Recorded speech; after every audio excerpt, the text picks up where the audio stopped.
두 번째 시간 형질 전환에 대해서 말씀을 드리도록 하겠습니다.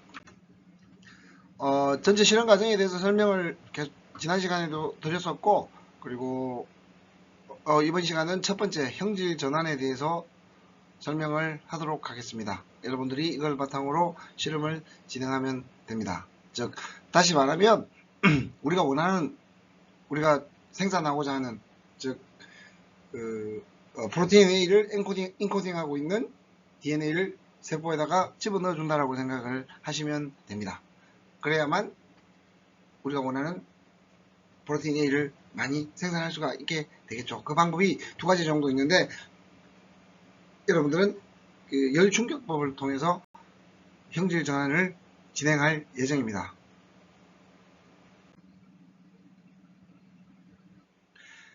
실험의 목적은 프로테인 A 단백질을 대량으로 생산하는 대장균 발현 벡터를 이용하여 스타D3라는 대장균을 형질 전환한다 라고 생각을 하시면 됩니다. 즉 스타D3라는 대장균 안에 우리가 가지고 있는 DNA를 넣어준다라고 생각하시면 됩니다. 벡터와 재조합된 목적하는 DNA 인서트를 숙주세포에 넣어주는 과정입니다. 그리고 숙주세포가 대장균, 원핵세포일 경우는 우리가 이걸 영어로 트랜스포메이션이라고 하고, 진핵세포인 경우에는 트랜스팩션이라고 합니다. 그리고 뭐 그리피스 실험에 대해서는 한번 쭉 보시면 될 것 같고요. 그리고 형질 전환의 목적은 단백질 산물의 획득, 즉 인서트의 유전 정보를 활용하여 우리가 원하는 단백질을 생산, 이 경우에는 프로테인 A가 되겠죠. 그리고 기능성 생명체 획득, 인서트의 유전 정보를 활용하여 숙주세포가 기능성 단백질을 형성하는 기능이 변화된 생명체를 확보하는 경우 형질 전환을 하게 됩니다. 그리고 이제 우리는 지금 실험상으로 단백질을 생산하지만 DNA를 복제하는 경우도 많이 있겠죠. 뭐 예를 들면 우리가 DNA를 복제할 경우에 벡터가 삽입된 숙주세포는 사람이 직접 만드는 것보다 빠르고 효율적으로 벡터 DNA를 복제하게 됩니다. 그래서 DNA 복제할 때도 형질 전환을 통해 DNA를 많이 생산하고, 그리고 나서 DNA를 프랩함으로써 DNA를 얻을 수 있게 됩니다. 그래서 형질 전환은 다음과 같이 세 가지 목적으로 진행을 하게 됩니다. 그러면 형질 전환 방법에 대해서 말씀을 드리겠습니다. 물리적인 방법으로 열충격법, 히샥, 그리고 전기 전공법이 있습니다. 각 방법에 맞는 컴패턴트 셀, 즉 수용성 세포가 필요한 상황입니다. 이 컴패턴트 셀이 뭐냐면 숙주세포를 말합니다. 우리가 그 DNA를 넣어주고자 하는 세포, 즉 대장균을 컴패턴트 셀, 줄여서 뭐 컴셀이라고 주로 이야기를 많이 합니다. 두 가지 차이는, 하나는 그냥 열충격을 통해서 그 대장균의 멤브레인이 조금 벌어지게 되면 그 사이로 DNA가 들어가는 거고요. 전기 전공법은 전기를 주게 되면 전기를 주게 되면 또 멤브레인이 살짝 벌어지게 되고, 그 사이로 이제 우리가 원하는 DNA가 들어간다라고 생각을 하시면 됩니다. 그리고 생물학적인 방법으로 박테리오파지를 이용하여 목적하는 DNA를 박테리오파지에 넣어준 후 세균의 박테리오파지를 감염시키는 방법이 있습니다. 즉 우리가 셀에다가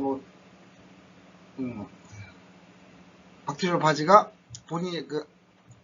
본인이 가지고 있는 DNA를 우리 대장균 안에 밀어 넣을 수도 있지 않습니까? 그래서 그러한 형태로 생물학적인 방법을 통해서 형질 전환을 하기도 합니다. 그래서 밑에 있는 웹사이트를 한번 보시면 좀 더 쉽게 생물학적인 형질 전환 방법에 대해서 이해를 하실 수가 있습니다. 자, 그럼 히샥 방법, 열충격법에 대해서 좀 더 자세하게 말씀을 드리겠습니다. 이 그림은 전체적인 실험 과정에 나왔던 거죠. 그죠? 그래서 도입할 DNA랑 반응세포, 즉 컴셀을 같이 넣어주고 42도에서 42도 열충격을 90초 정도 줍니다. 그럼 그 사이 이렇게 들어가게 되고요. DNA가 들어가게 되고, 그 DNA가 들어가게 되면 이제 형질 전환된 세포가 만들어지게 됩니다. CA2 플러스에 의해 플러스 차지화된 세포벽을 열어 다음과 같이 세포벽을 열게 됩니다. 그 사이로 이제 이런 DNA 안으로 들어간다라고 생각하시면 됩니다. 단가가 아주 저렴하고요. 뭐 크게 필요한 게 없습니다. 컴셀이랑 DNA만 있으면 그 외의 것들은 뭐 온도만 맞춰주는 얼음이 필요하고 온도를 42도 정도 맞춰줄 수 있는 뭔가가 필요하기 때문에 그 외에는 아무것도 필요하지가 않습니다. 도입할 DNA 양이 많은 게 많아야 됩니다. 근데 이게 여기서 말하는 도입할 DNA 양이 많다는 것은 전기 전공법에 비해 많다는 거지, 그래서 뭐 그렇게 크게 많은 건 아니라고 생각됩니다. 자, 전기 전공법은 주변에 염이 없는 상태에 존재하는 세포에 마이너스 전하를 띤 주입할 전하를 넣어준 후 매우 짧은 미리세컨드 정도의 전기를 흘려주어 순간적으로 DNA가 세포벽 안으로 들어가게끔 만들어줍니다. 다음과 같죠. 세포에다가 이렇게 펄스, 밀리세컨드 단위의 펄스를 주게 되면 이렇게 DNA가 집어 들어가게 됩니다. 아마 이런 것들을 여러분들이 혹시 봤을지 모르겠는데 이런 장치를 통해 가지고 간단하게 넣을 수 있습니다. 이건 아주 짧은 시간입니다. 그냥 이 셀 안에 이런 모양의 셀 안에 DNA와 컴셀을 넣어주고 그런 다음에 여기다가 꽂은 다음에 버튼을 눌러주면 찍 하고 이렇게 DNA가 세포 안으로 들어가게 됩니다. 그럼 형질 전환이 되게 되겠죠. 근데 사람들이 말하기로 전기 전공법이 히샥보다 조금 더 에피션시가 좋고 적은 양이 필요하긴 하지만 뭐 우리가 지난 시간에 그걸 만들었잖아요. 플레이트를 통해서 셀렉션을 하기 때문에 뭐 에피션시는 크게 에피션시가 많을수록 좋긴 하겠지만 에피션시는 크게 중요하지는 않습니다. 콜로니가 두세 개만 떠도 그 하나를 가지고 조그맣게 1ml 배양하고 다시 200ml 배양할 거기 때문에 그거에 대해서는 크게 그 에피션시에 대해서는 크게 걱정하지 않아도 됩니다. 단가가 매우 비싸다. 매우 비싼 건 조금 열충격법에 비해서 비싼 거고요. 금속반에 부착된 큐베이시 필요하고 엘렉트로포레이터가 가격이 조금 비싼 편입니다. 그리고 도입할 DNA 양이 적어도 가능하다. 열충격법에 비해서. 다음과 같은 그림을 통해서 여러분 대략적으로 이해하실 수 있을 겁니다. 세포가 이렇게 리피드 바이레이어가 이렇게 있는데 그다 전기 충격을 주면 이렇게 순간적으로 끊기게 되고 그 끊긴 사이로 DNA가 집어 들어가게 되고 그런 다음에 다시 리피드 바이레이어가 원래 상태로 돌아가게 됩니다. 이게 전기 전공법이고요. 두 가지 다 많이 사용하는데 그 열충격법도 에피션시가 전기 전공법에 비해서 낮긴 하지만 그래도 뭐 아주 좋지 않은 경우는 아니기 때문에 여러분들이 열충격법을 통해서 형질 전환을 해도 크게 무리가 없다라고 말씀을 드릴 수가 있습니다. 자, 수용성 세포, 컴패턴트 셀, 우리가 줄여서 컴셀이라고 부르고요. 반응성 세포, 적객 세포 등 다른 이름으로 부르긴 합니다. 칼슘 영방 방법, 즉 열충격법에서는 컴셀 안에 CaCl2 용액이 들어가 있어야 되고요. 전기 전공법은 컴셀에 무염 상태의 용액이 들어가 있습니다.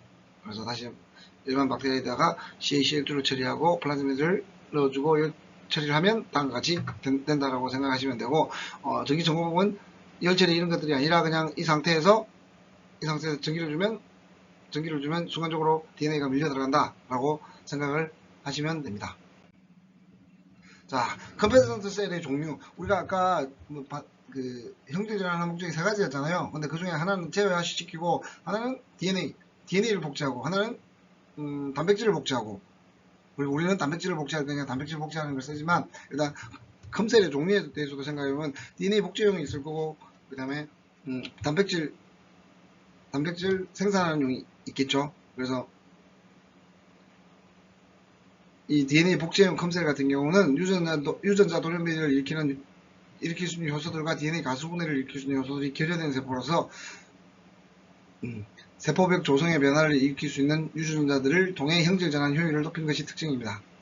그리고 유전자 클로닝이고 DNA를 증폭할 때 주로 사용하고 대표적으로 DH5알파, 탑10, XL1 블루 등의 컴패턴트 셀이 있습니다. 모든 형질 전환법을 사용할 수 있으나 효율이 높은 형질 전환법이 컴셀마다 존재하긴 하는데 주로 많은 사람들이 전기 전공법을 사용하고 기기가 있으면, 그러지 않으면 그냥 열충격법을 주로 사용한다고 생각하시면 됩니다. 그렇게 뭐 효율이 낮다가 아니라 전체적으로 봤을 때 효율이 조금 낮아도 여러분들 형질 전환된 물질을, 형질 전환된 대장균을 찾아내는데 그렇게 어렵지 않기 때문에 뭐 효율은 솔직히 말하면 좀 특이한 케이스 외에는 효율은 그렇게 신경 쓰지 않으셔도 됩니다. 우리가 하는 실험이나 DNA 복제하거나 아니면 단백질 생산할 때 형질 전환 효율은 이미 양쪽 다 높기 때문에 다 뭐 열중격법, 전공법 그 다음에 뭐 어떤 셀을 사용하든 이미 효율이 좀 높은 편이기 때문에 그렇게 크게 신경을 쓰지 않으셔도 됩니다. 그리고 단백질 발현용은 똑같고요. 그리고 D3 계열 대장균 RNA 폴리머레이저보다 전사율이 높은 T7 RNA 폴리머레이저를 생산할 수 있는 유전자를 가진 세포가 D3 계열이고요.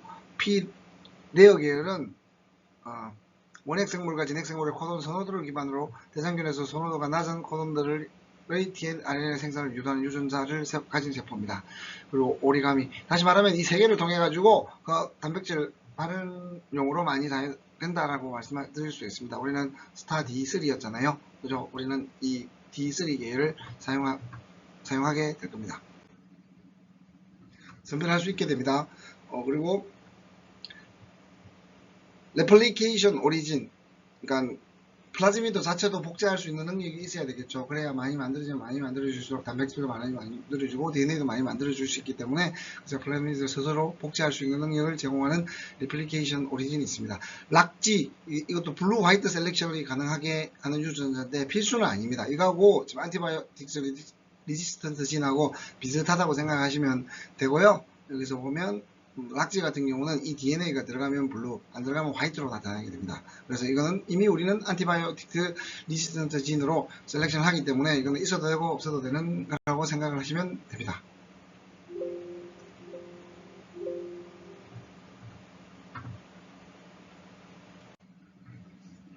자, 똑같은 아까 보여줬던 케미컬 트랜스포메이션, 즉 열중격법 그리고 전기전공법에 대해서 똑같이 그림을 그렸고요. 그래서 이 방법을 통해 가지고 여러분들 만든 형질 전환된 것도 있고 안 된 것도 있고 섞여 있겠죠. 걔들을 여러분들 플레이트 3개에다 이렇게 깔아줍니다.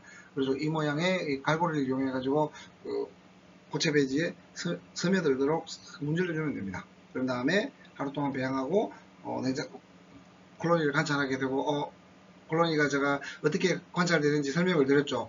난에는 안 자랄 거고 아니구나. 다시 난에는 엄청나게 많이 자랄 거고 가나마이시에는 뭐 콜로니가 몇 개 뜰 거고 사람마다, 그러니까 여러분들 실험한 사람마다 다르겠죠. 콜로니가 몇 개씩 뜰 거고, 그리고 AMP는 아무것도 자라지 않는 형태로 나타나는 게 맞습니다.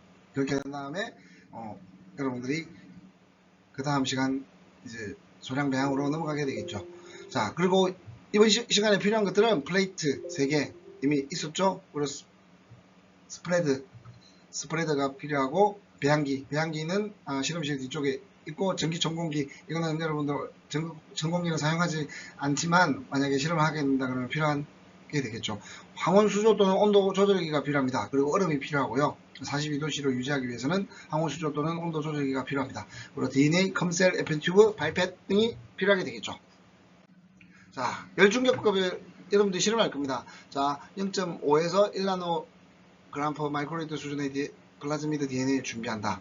그리고 마이너스 80도씨에 보관된 컴셀을 얼음에 두어서 녹여줍니다. 그리고 다음에 컴셀 50마이크로리터와 DNA 5마이크로리터를 섞은 후 최소한 10분간 얼음에 인큐베이션, 자기들끼리 조금씩 들러붙는다 그래야 되나? 하여튼 섞여 있는 상태로 유지하다가 45초 정도 42도씨 워터베스에 또는 온도 조절기에 넣어서 열중격을 가하게 됩니다. 그리고 45초 후에 곧바로 얼음에 옮겨서 2분 동안 두게 되고, 그런 다음에 AV 950마이크로리터를 넣고 37도씨에서 1시간 동안 힐링하게 됩니다. 그러니까 힐링이라는 말이 그거겠죠. 벌어진 셀의 벌어진 벽면을 다시 원래 상태로 돌리는 역할을 한다라고 생각하시면 되고, 그리고 형질 전환은 플라즈마에 맞는 항생제를 가진 고체 배지에 힐링한 후 배양액 일부를 스프레딩한다. 3개를 나눠가지고 한 330 정도씩 넣고 스프레딩 하면 됩니다. 그리고 37도씨로 오버나잇 배양한 다음에 콜로니 형성 유무를 관찰한다. 콜로니는 세 가지가 플레이트에 따라 3가지가 다 다르다고 그랬습니다. 그런 형태로 관찰하게 되면 되고요. 그리고 전기전공은 실험을 하지는 않을 겁니다. 어차피 열충격법으로 하기 때문에 네, 똑같습니다. 이 실험 방법은 똑같고 여기서 이제 이게 다릅니다. 여기만 엘렉트로포레이션 큐벳에 DNA와 검사의 응시를 넣고 전기 전공을 띡 누르면 찍 하면서 끝납니다. 그런 다음에 힐링하고, 그러니까 정확히 말하면 45초와 한 3초, 4초 정도의 차이라고 생각하시면 됩니다. 그런 다음에 똑같이 힐링한 후에 배양의 일부를 스프레딩하고 37도씨 오버나이트로 배양한 다음에 콜로니 형성 유무를 관찰하면 됩니다. 이게 이번 시간에 할 일이고요.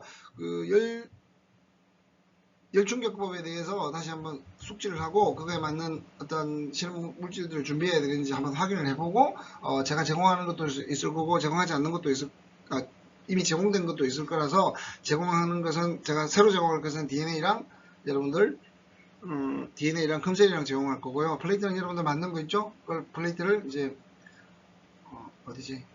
클린벤치 안에 넣어두고 그런 다음에 얼음을 준비하고 얼음에다 박아두고 이렇게 실험 과정을 통해서 쭉 형질 전환을 하게 되면 여러분들 내일 그러니까 하루 형질 전환한 후에 하루 정도 지나고 나면 여러분들이 콜로니를 관찰할 수 있게 됩니다. 여기까지가 두 번째 시간 내용입니다.